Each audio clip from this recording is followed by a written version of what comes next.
소연은 아침 일찍부터 바삐 움직이며 하루를 시작했습니다.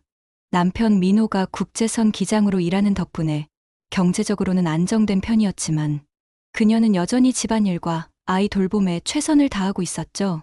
민호는 항상 하늘은 내 집이야 라고 말하며 자신의 직업에 대한 자부심을 드러내곤 했어요. 창밖으로 보이는 하늘을 바라보며 소연은 문득 남편이 그리워졌습니다.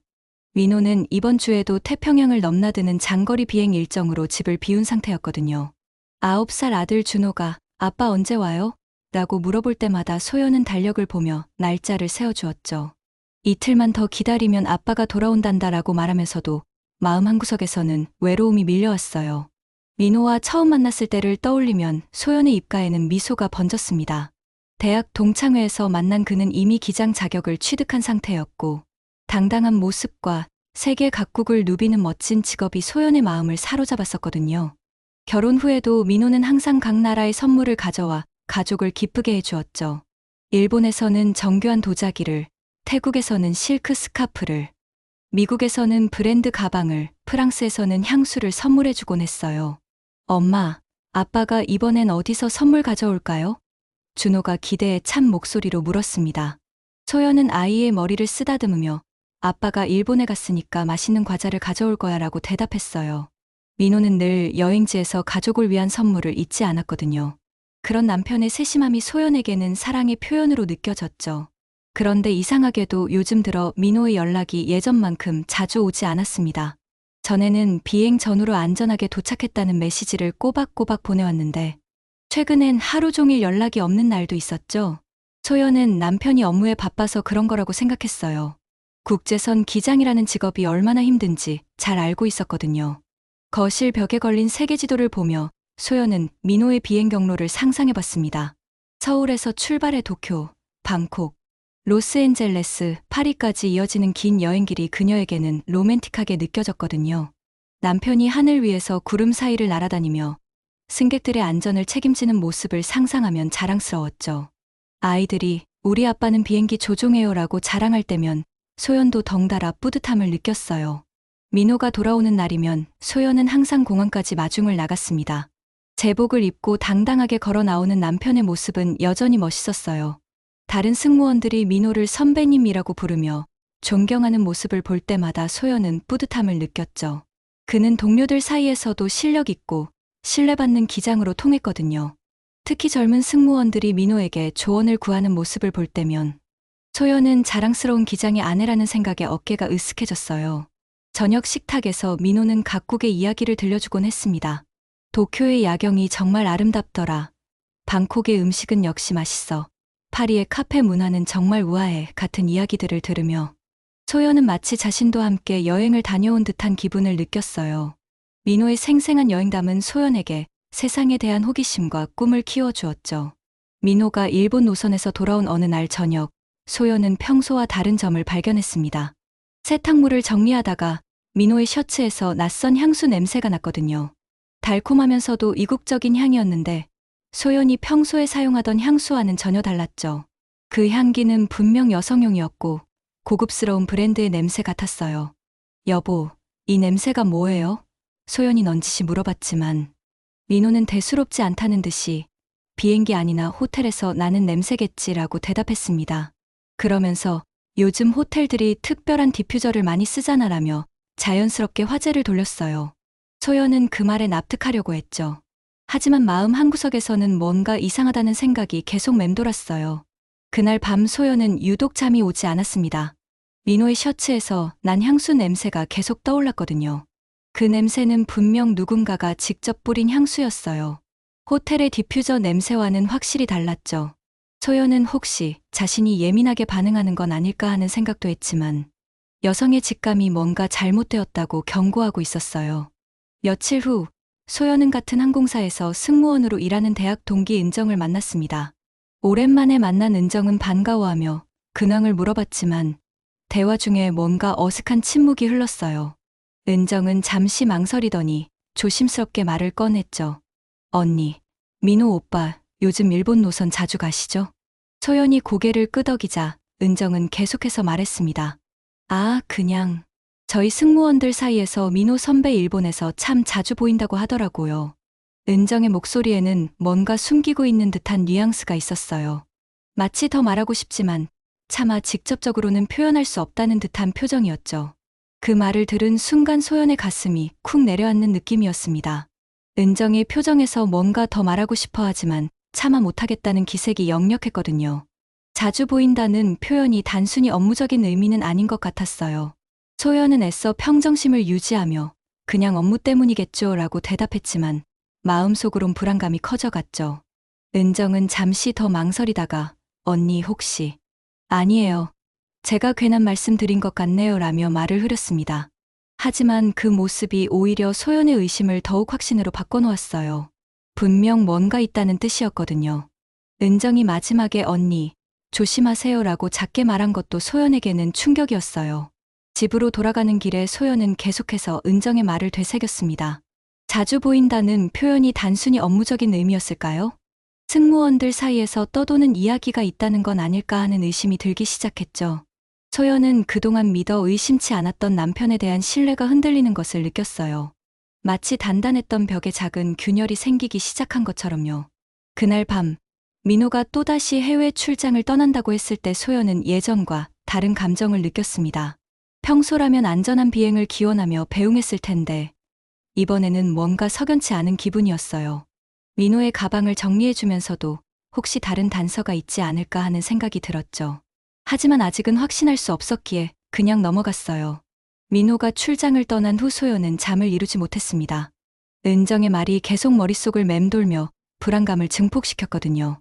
결국 소연은 평소 건드리지 않았던 민호의 서재로 향했어요. 혹시나 하는 마음에 남편의 개인적인 공간을 살펴보기로 한 것이죠. 마음 한편으로는 죄책감이 들었지만 진실을 알고 싶은 마음이 더 컸어요. 서재 책상 위에는 민호의 비행 스케줄표가 정리되어 있었습니다. 소연은 조심스럽게 최근 몇 달간의 일정을 살펴봤어요. 일본, 태국, 미국, 프랑스로 이어지는 정기 노선들이 규칙적으로 배치되어 있었죠. 하지만 자세히 들여다보니 뭔가 이상한 점을 발견했습니다. 공식 스케줄과 실제 체류 기간이 맞지 않는 부분들이 있었거든요. 서랍을 열어보니 민호가 개인적으로 보관하고 있던 서류들이 나왔어요. 그 중에서 신용카드 명세서를 발견한 소연의 손이 떨리기 시작했습니다. 비행 일정과 맞지 않는 호텔 결제 내역들이 여러 건 있었거든요. 도쿄의 고급 호텔에서 이틀간 투숙한 기록이 있는데 스케줄 표상으로는 당일 출발 당일 도착이었죠. 이는 명백히 개인적인 체류를 의미했습니다. 더욱 충격적인 것은 각 도시별로 패턴이 있다는 점이었어요. 방콕에서는 미나라는 이름으로 된 레스토랑 결제 내역이, 로스앤젤레스에서는 에밀리라는 이름의 보석상 결제가, 파리에서는 클레어라는 이름으로 된 부티크 결제가 반복적으로 나타났죠. 각각 다른 여성의 이름이었고 결제 금액도 상당했어요. 한 번에 수백만 원씩 지출한 기록들이 여러 차례 있었습니다.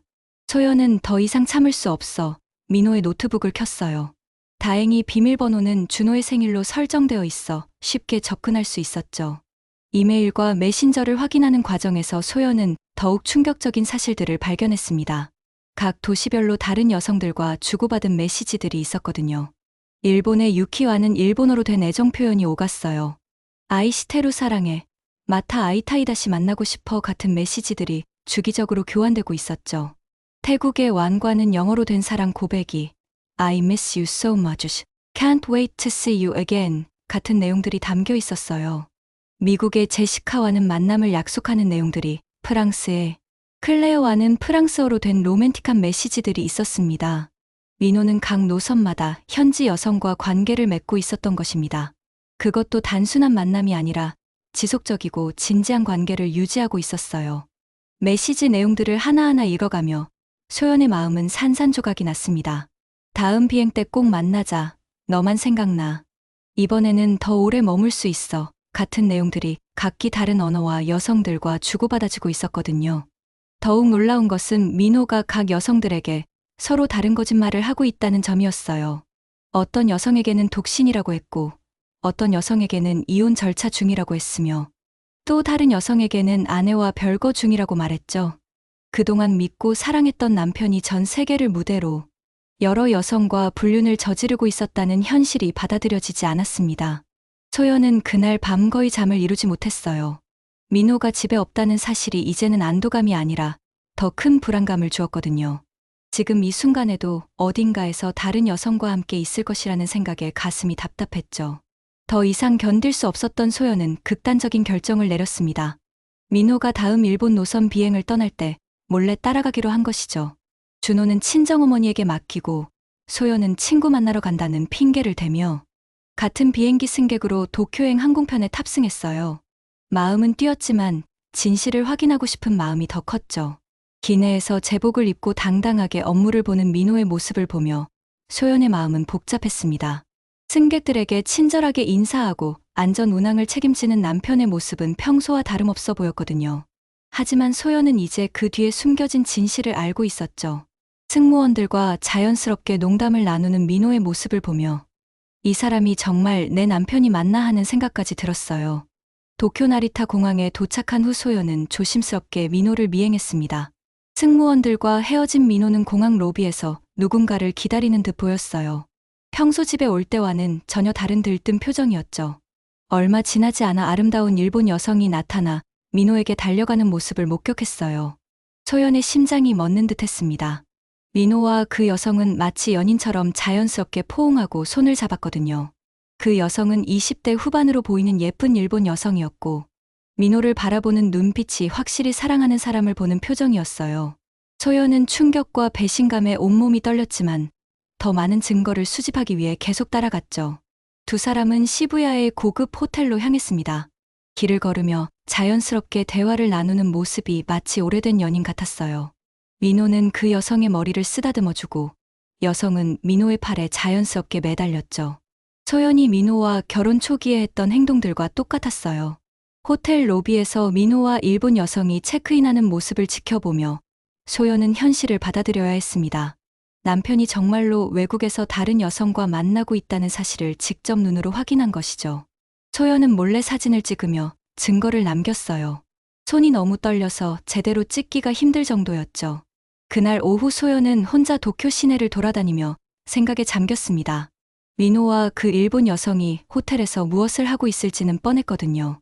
소연은 분노와 슬픔이 교차하는 복잡한 감정에 휩싸였어요. 한편으로는 이런 일을 직접 확인하러 온 자신이 초라하게 느껴지기도 했죠. 그날 밤 호텔 방에서 소연은 그동안의 가족 사진들을 다시 꺼내보았습니다. 민호가 각국에서 찍어온 여행 사진들을 자세히 들여다보니 배경에 여성의 그림자나 실루엣이 은근히 포착된 사진들이 여러 장 있었어요. 파리 에펠탑 앞에서 찍은 사진 뒤편에는 긴 머리 여성의 모습이, 뉴욕 센트럴파크 사진에는 서양 여성이 민호를 바라보는 모습이 희미하게 담겨 있었죠. 태국 방콕에서 찍은 사진에도 현지 여성으로 보이는 사람의 손목이 살짝 보였고 로스앤젤레스 해변 사진에는 비키니를 입은 여성의 다리 일부가 찍혀 있었어요. 소연은 그제서야 깨달았습니다. 민호의 분류는 최근에 시작된 것이 아니라 오랫동안 계속되어 왔다는 사실을요. 각 나라마다 정착된 관계를 유지하고 있었고 가족에게는 업무용 사진이라고 속여왔던 것이죠. 민호가 출장이 힘들다고 하소연할 때마다 소연은 동정하며 위로해줬는데 실제로는 각국의 여성들과 즐거운 시간을 보내고 있었던 거예요. 배신감과 분노가 치솟았지만 동시에 깊은 절망감도 밀려왔어요. 한국으로 돌아온 소연은 민호와 마주 앉았습니다. 더 이상 숨길 수도 없고 숨기고 싶지도 않았어요. 민호가 출장에서 돌아와 평상시처럼 다녀왔어라고 인사할 때 소연은 차갑게 말했죠. 당신, 나라별로 애인 두고 있었지. 소연의 목소리는 떨렸지만 단호했습니다. 민호의 얼굴이 순간 굳어졌습니다. 하지만 곧 태어난 척하며 무슨 소리야? 갑자기 왜 그래? 라고 반문했어요. 마치 정말 모르겠다는 듯한 표정을 지었죠. 소연은 준비해둔 사진들과 신용카드 명세서, 메시지 내역들을 테이블 위에 차례대로 펼쳐놓았어요. 민호의 얼굴에서 순간적으로 혈색이 사라졌습니다. 이게 뭐냐고 물어보실 거예요? 소연의 목소리는 떨리고 있었지만 더욱 단호해졌습니다. 일본의 유키, 태국의 완, 미국의 제시카, 프랑스의 클레어. 당신이 각 나라마다 만나고 있는 여자들 이름이에요. 도쿄에서 당신이 그 일본 여자와 호텔에 들어가는 것도 직접 봤어요. 민호는 잠시 말을 잃었다가 갑자기 화를 내기 시작했습니다. 내가 얼마나 힘든 직업인지 알아? 매일 하늘 위에서 수백 명의 생명을 책임져야 하는 스트레스를 견디려면 어떻게 해야 하는지 알기나 해. 민호는 적반하장으로 소연을 공격했어요. 외로움을 달래려고 한 거야. 그게 뭐 그렇게 큰 죄냐? 소연은 믿을 수 없었습니다. 자신이 잘못이라도 한 것처럼 화를 내는 남편의 모습에 더욱 분노가 치솟았어요. 외로움을 달랜다고 해서 여러 여자와 바람을 피워도 된다는 거예요? 그럼 나와 준호는 뭐가 되는 거죠? 소연의 목소리가 높아졌어요. 당신이 외로울 때 나는 뭐였어요? 준호는 뭐였고요? 민호는 계속해서 자신을 정당화했습니다. 난 가족을 위해서 열심히 일하고 있어. 돈도 잘 벌어오고 가정에 충실하게 살았잖아. 집에서는 모범적인 남편이었다고. 하지만 소연은 더 이상 그런 변명을 들을 수 없었어요. 가정에 충실하다고요? 전 세계의 여자를 두고 다니면서 각각에게 사랑한다고 말하면서 그때 준호가 방에서 나와 무슨 일이냐고 물어봤습니다. 엄마, 아빠, 왜 싸워요? 아빠가 화나면 또 어디 가버리는 거예요? 아이의 순진한 질문에 소연의 마음이 더욱 아팠어요. 준호는 아빠를 그리워하며 돌아오기만을 기다렸는데 그 아빠가 바로 이런 사람이었다니요. 민호는 아들 앞에서도 사과하지 않았습니다. 오히려 아빠는 일하러 가야 해. 엄마가 이상하게 굴고 있어라며 또다시 집을 나서려고 했어요. 소연은 그런 남편의 뒷모습을 보며 결심을 굳혔죠. 민호 씨, 다시는 이 집에 들어오지 마세요. 이혼할 거예요. 민호는 문 앞에서 돌아서며 비웃듯 말했습니다. 이혼. 내가 뭘로 살아가려고? 내가 없으면 너는 아무것도 아니야. 그 말에 소연의 분노가 폭발했어요. 당신 같은 사람과 함께 사는 것보다 혼자 사는 게 100배 낫겠어요. 문이 쾅 닫히는 소리와 함께 민호는 정말로 집을 떠났죠. 준호는 부모의 싸움을 보고 울기 시작했습니다. 엄마, 아빠가 왜 안 돌아와요? 내가 잘못했어요? 소연은 아이를 꼭 안아주며 준호 잘못이 아니야. 어른들 문제란다라고 위로했지만 아이에게 어떻게 설명해야 할지 막막했어요. 아직 9살밖에 안 된 아이에게 아빠의 불륜을 어떻게 이야기할 수 있을까요? 그날부터 소연은 홀로 아이를 키우며 살아가야 했습니다. 민호는 며칠에 한 번씩 집에 와서 짐을 가져가거나 준호를 잠깐 만나곤 했지만 소연과는 말 한마디 나누지 않았어요. 오히려 생각 좀 해보라며 소연이 먼저 사과하기를 기대하는 듯한 태도를 보였죠. 주변 사람들의 시선도 부담스러웠습니다. 이웃들은 민호가 집에 없는 것을 눈치채고 수군거렸어요. 기장님이 요즘 안 보이네. 부부싸움이라도 한 건가? 같은 말들이 들려왔죠. 소연은 아직 이혼 절차를 시작하지 않았기 때문에 정확한 상황을 설명할 수도 없었어요.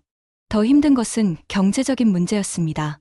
민호가 생활비를 주지 않으면서 소연은 당장의 생활비도 부족해졌어요. 그동안 민호의 수입에 의존해서 살았던 탓에 소연 명의로 된 적금이나 투자금이 많지 않았거든요. 소연은 급하게 아르바이트라도 구해야 한다는 생각이 들었죠. 준호도 아빠가 없는 상황을 힘들어했습니다. 학교에서 아빠가 왜 안 와요? 라고 물어보는 친구들에게 뭐라고 대답해야 할지 모르겠다며 소연에게 울면서 매달렸어요. 엄마, 아빠한테 미안하다고 해요. 그럼 돌아올 거예요 라고 말하는 아이를 보며 소연의 마음은 더욱 아팠죠. 소연은 친정 부모님께도 상황을 털어놓을 수 없었습니다. 민호를 좋아했던 부모님께 사위가 전 세계에서 바람을 피웠다는 말을 어떻게 할 수 있을까요? 게다가 아직 확실한 증거만 있을 뿐 법적 절차를 밟지 않은 상황이었거든요. 소연은 점점 고립되어가는 느낌이었어요. 민호가 집을 나간 후 소연은 본격적으로 증거 수집에 나섰습니다. 더 이상 감정에 휘둘리지 않고 철저하게 사실관계를 파악하기로 한 거였어요. 민호의 해외 출장 일정과 개인적인 여행, 그리고 각국의 여성들과의 관계를 체계적으로 정리하기 시작했죠. 컴퓨터 앞에 앉아 밤늦게까지 자료를 정리하는 일이 계속되었습니다. 태국 방콕에서의 활동을 조사하던 중 소연은 더욱 충격적인 사실을 발견했습니다. 민호가 현지 여성 완에게 보낸 메시지에서 곧 한국을 정리하고 태국으로 이주할 계획이라는 내용을 발견한 것이죠. 민호는 가족을 버리고 태국에서 새로운 삶을 시작하려고 했던 거예요. 완과는 이미 동거를 시작할 준비까지 마친 상태였던 것 같았어요. 더욱 놀라운 것은 완과 주고받은 사진들이었습니다. 방콕의 고급 아파트에서 마치 신혼부부처럼 찍은 사진들, 함께 가구를 고르러 간 사진들, 심지어 완의 부모님과 함께 찍은 가족사진까지 있었어요. 민호는 완의 가족들에게 곧 결혼할 예정이라고 소개했던 것 같았죠. 미국에서의 관계도 심각했습니다. 제시카라는 여성에게는 고가의 다이아몬드 목걸이를 선물한 기록이 있었고 함께 찍은 사진들도 수십 장 발견되었어요. 두 사람이 라스베이거스에서 마치 신혼여행처럼 즐거워하는 모습들이었죠. 소연은 그 사진들을 보며 자신과의 신혼여행 때보다 민호가 훨씬 행복해 보인다는 사실에 더욱 상처받았어요. 제시카는 로스앤젤레스에 사는 항공사 승무원으로 민호보다 15살이나 어린 여성이었습니다. 두 사람의 메시지를 보니 이미 1년 넘게 관계를 지속해오고 있었어요. 민호는 제시카에게 아내와는 곧 이혼할 예정이라고 말해왔던 것 같았죠. 제시카는 민호를 진심으로 사랑하는 것처럼 보였어요. 가장 충격적인 것은 프랑스에서의 발견이었습니다. 파리에서 만난 클레어라는 여성에게 민호는 약혼 반지까지 선물했던 거예요. 신용카드 내역에는 까르띠에에서 구매한 고가의 반지 결제 기록이 있었고, 메시지에는 너와 새로운 시작을 하고 싶다, 파리에서 함께 살자는 내용이 담겨 있었죠. 클레어는 파리에 사는 프랑스 여성으로 예술 관련 일을 하는 것 같았어요. 민호와 클레어가 세느강 옆에서 찍은 로맨틱한 사진들, 몽마르트 언덕에서의 데이트 사진들을 보며 소연은 가슴이 찢어지는 듯 했죠. 민호는 클레어에게도 한국에서의 모든 일을 정리하고 프랑스로 올 것이라고 약속했던 것 같았어요. 소연은 그제서야 민호의 진짜 계획을 알 수 있었습니다. 그는 각 나라의 여성들에게 같은 말을 반복하며 복수의 관계를 유지하고 있었고, 상황에 따라 그 중 한 곳에서 새로운 삶을 시작할 준비를 하고 있었던 거예요. 가족은 그저 한국에서의 체면치레에 불과했던 것이죠. 일본의 유키와의 관계도 마찬가지였습니다. 민호는 유키에게 일본에 정착해서 함께 살고 싶다고 말했고, 실제로 도쿄 근교의 작은 아파트까지 계약해 놓은 상태였어요. 각 나라마다 다른 여성, 다른 약속, 다른 미래를 그리고 있었던 것입니다. 하나하나 진실을 파헤칠 때마다 소연의 마음은 산산조각이 났습니다. 결혼 10년 동안 자신이 믿었던 모든 것들이 거짓이었다는 사실을 받아들이기 힘들었거든요. 민호가 가져다 주던 각국의 선물들, 다정했던 말들, 가족을 위한다던 희생들이 모두 거짓된 연기였다는 현실이 너무나 잔혹했어요. 더욱 충격적인 것은 민호가 각 여성들에게 보낸 사랑의 메시지들이 거의 똑같다는 점이었습니다.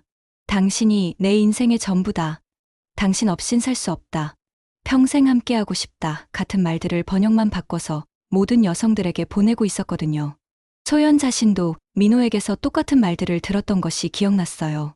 그날 밤 소연은 준호를 재우고 혼자 거실에 앉아 오랫동안 울었습니다.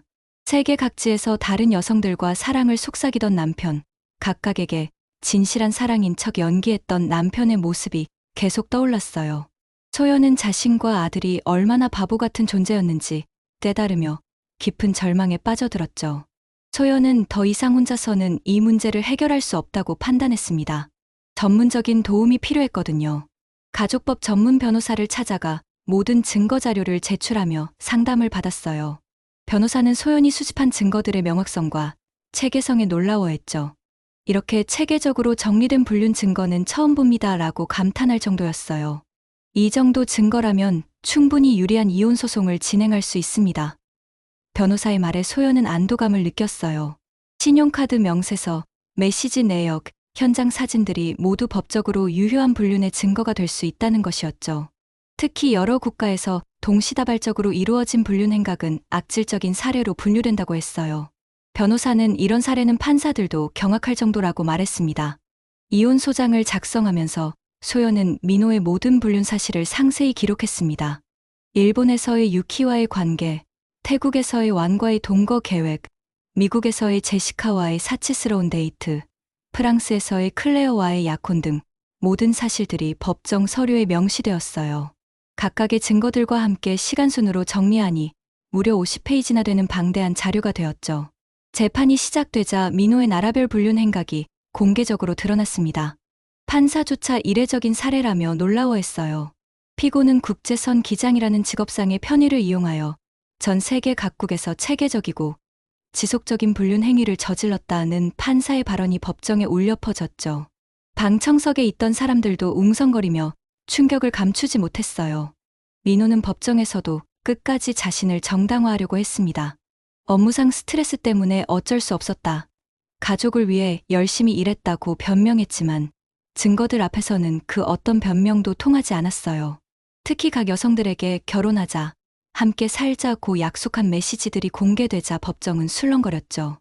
언론도 이 사건에 큰 관심을 보였습니다. 하늘의 플레이보이 기장, 나라별 불륜남 파일럿, 세계 일주 바람둥이 기장 등의 자극적인 제목으로 기사가 쏟아졌어요. 민호의 실명과 사진까지 공개되면서 항공업계에서도 큰 파장이 일었죠. 동료 조종사들과 승무원들도 충격을 금치 못했어요. 특히 민호가 근무했던 항공사에서는 비상이 걸렸습니다. 회사 이미지에 타격이 될까봐 걱정했거든요. 우리 회사 기장이 이런 일을 저질렀다니 창피하다는 내부 직원들의 반응이 언론에 보도되기도 했어요. 회사 측은 즉시 민호에 대한 내부 조사에 착수했습니다. 회사 조사 결과 민호는 업무용 출장과 개인적인 만남을 구분하지 않고 회사 자원을 남용했다는 점이 드러났어요. 또한 여러 국가에서의 불법적인 체류와 관련된 비자 위반 사항들도 발견되었죠. 회사는 도덕적 해이와 업무 규정 위반을 이유로 민호를 즉시 해고했습니다. 항공업계는 생각보다 작은 세계였습니다. 민호의 스캔들은 국내외 항공사들 사이에서 빠르게 퍼졌고 그는 사실상 항공업계에서 퇴출당하게 되었어요. 어떤 항공사도 이런 도덕적 문제를 일으킨 조종사를 고용하려 하지 않았거든요. 승객들의 신뢰를 잃은 조종사는 더 이상 하늘을 날 자격이 없다는 것이 업계의 공통된 의견이었죠. 해외 언론에서도 이 사건을 다루기 시작했습니다. 각국의 여성들이 민호에게 속았다는 사실이 알려지면서 국제적인 추문이 되었어요. 특히 민호가 각 나라에서 결혼을 약속했다고 말했던 여성들이 언론과 인터뷰하면서 사건은 더욱 크게 번졌죠. 소연은 복잡한 기분이었지만 동시에 정의가 실현된다는 느낌도 들었어요. 법원은 소연에게 완전히 유리한 판결을 내렸습니다. 민호의 체계적이고 악의적인 불륜 행위를 인정하여 상당한 위자료와 함께 준호의 단독 양육권을 소연에게 부여했어요. 또한 민호가 불륜에 사용한 모든 비용을 배상하라는 명령도 내려졌죠. 판사는 국제선 기장이라는 직업적 특성을 악용하여 전 세계적으로 불륜 행위를 저지른 것은 매우 악질적인 행위로 이에 상응하는 책임을 져야 한다고 판시했습니다. 위자료만 해도 2억 원에 달했고 재산 분할과 양육비까지 합치면 소연이 받게 된 금액은 상당했어요. 민호가 그동안 각국에서 여성들에게 쓴 돈들, 고급 호텔비, 선물비, 심지어 해외 부동산 계약금까지 모두 배상하라는 판결이었거든요. 변호사는 이런 판결은 드문 일이라며 소연을 축하해 주었죠. 민호는 모든 것을 잃었습니다. 직장도, 명예도, 가족도 모두 떠나갔어요. 각국의 여성들도 진실을 알게 된 후 모두 등을 돌렸죠. 태국의 와는 거짓말쟁이라며 연락을 완전히 차단했고 미국의 제시카는 선물로 받은 목걸이를 민호의 거주지로 반송하며 분노를 표했어요. 프랑스의 클레어 역시 약혼 반지를 반납하며 당신을 믿었던 내가 바보였다는 메시지를 남겼죠. 일본의 유키는 아예 민호를 사기 혐의로 고발하겠다고 위협하기까지 했어요. 민호가 결혼하기 위해 아파트를 계약했다며 유키에게서 받은 돈이 있었거든요.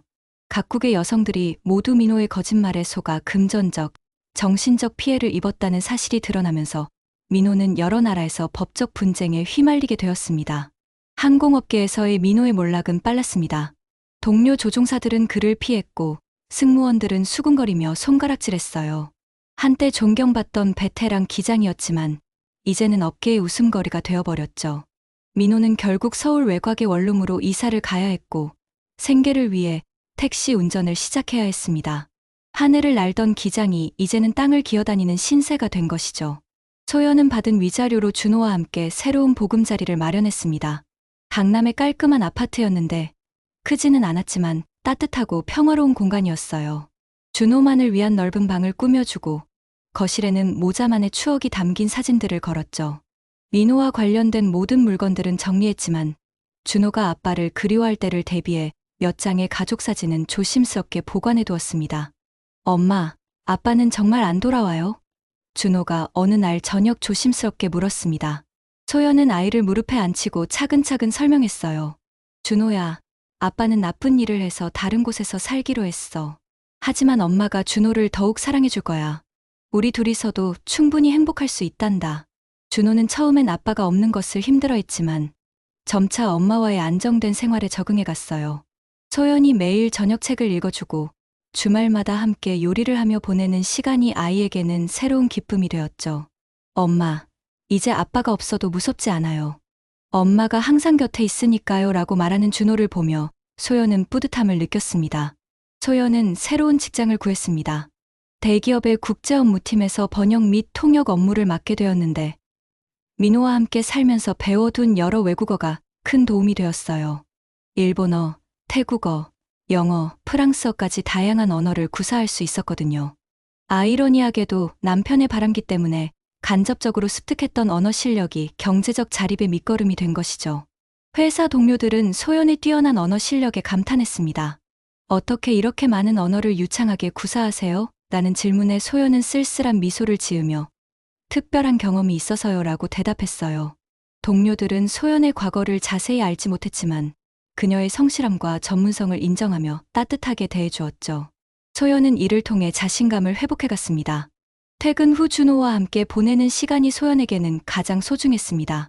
예전에는 민호의 비행 스케줄에 맞춰 불안정한 생활을 했다면 이제는 온전히 아들과 자신을 위한 규칙적인 시간을 가질 수 있었어요. 주말에는 함께 요리도 하고 영화도 보고 공원에서 자전거도 타며 진정한 가족의 의미를 느꼈죠. 준호는 엄마와의 시간을 통해 더욱 밝고 자신감 있는 아이로 성장해 갔습니다. 몇 달 후 소연은 우연히 은정을 다시 만났습니다. 은정은 그동안의 일을 진심으로 사과하며 말했어요. 언니, 그때 더 명확하게 말씀드렸어야 했는데. 저희 승무원들 사이에서는 민호 선배 이야기가 정말 유명했거든요. 다들 알고 있었지만 차마 직접 말하기가. 소연은 은정의 손을 잡으며 괜찮아. 오히려 그때 내가 힌트를 줘서 진실을 알 수 있었어.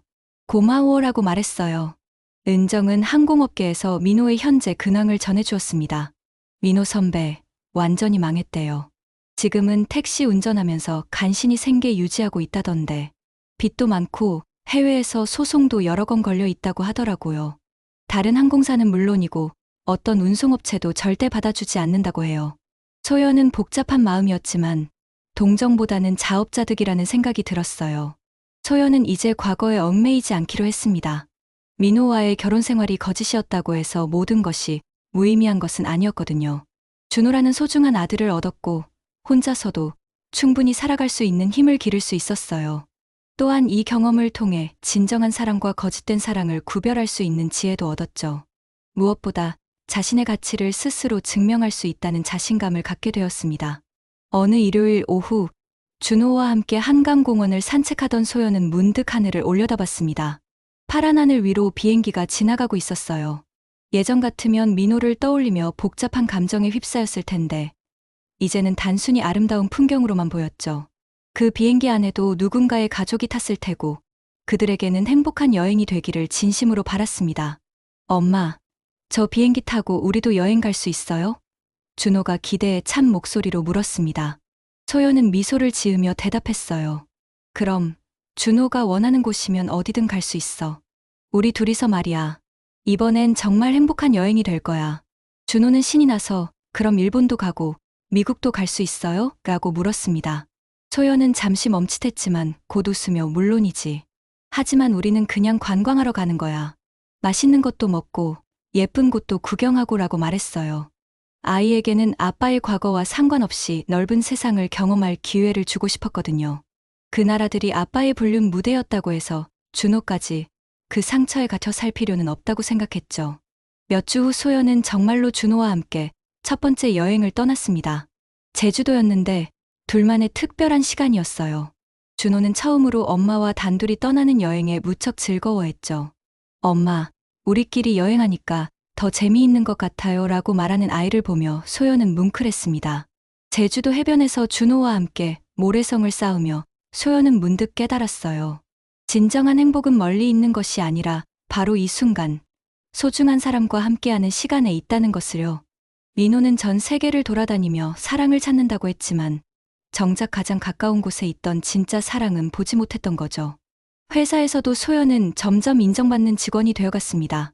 국제 계약서 번역, 해외 바이어와의 통역 업무 등에서 뛰어난 실력을 보여주었거든요. 상사는 소연 씨 같은 인재가 있어서 든든하다며 승진을 제안하기도 했어요. 소연은 자신의 능력으로 당당하게 인정받는다는 사실에 큰 자부심을 느꼈습니다. 어느 날 준호가 학교에서 돌아와 흥미로운 이야기를 들려주었어요.